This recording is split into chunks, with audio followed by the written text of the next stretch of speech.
realize it because that's just how I always grew up. But meeting my favorite baseball players and meeting people that I thought were heroes, I mean, that was crazy for me. It was pretty surreal. I got to meet Derek Jeter, got to meet Alex Rodriguez, who was my favorite player. My dad played with him actually, so I got to take lessons from him. And then I got to meet Rafael Palmeiro and just a ton of guys. He's taught me how to be a good person on and off the field. I mean, my dad, he played in the major leagues, and he came up young. He didn't really have the leadership like he gives me, and so he was kind of wild at first and just played baseball. But as he grew in his career, he learned how to become an athlete, a professional athlete, and that involves way more than just playing sports. I played baseball and basketball all my life growing up, and then whenever I got to 7th grade, I played football, but I didn't really just play. I just kind of did because everyone else did. My sophomore year, I played safety for the varsity team, and I liked it, but it wasn't for me.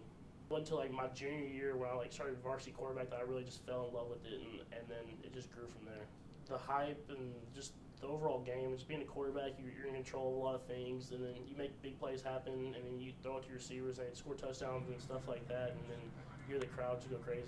I never would have thought I was coming to Texas Tech if I was younger, but as I got older, they started giving interest in me, and then you had several people recruiting me, and then I don't know, I just fell in love with the atmosphere out here, the fan base, and all that.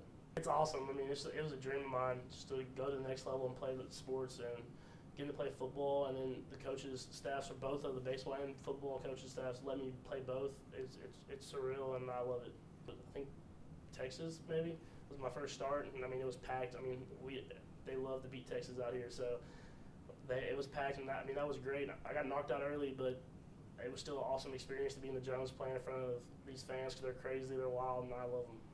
I went in the Oklahoma State game, and I wasn't ready, and you could tell, not because I just expected to be good, just because that's what I've always been able to be good at what I've done.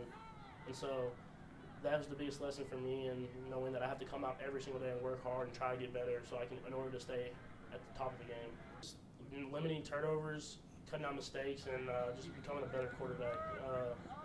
I've made a lot of freelance plays, but in order to be a good quarterback and get to the next level where you're elite and carrying it and you take your team to the playoffs and stuff like that, you have to be good at the little stuff, good at the easy things, and then you can make the big plays happen. It's going to make me a way better quarterback. Davis Webb is a great quarterback, and he's going to go out there and compete every single day. I know that, and it makes me have more motivation to go compete with him.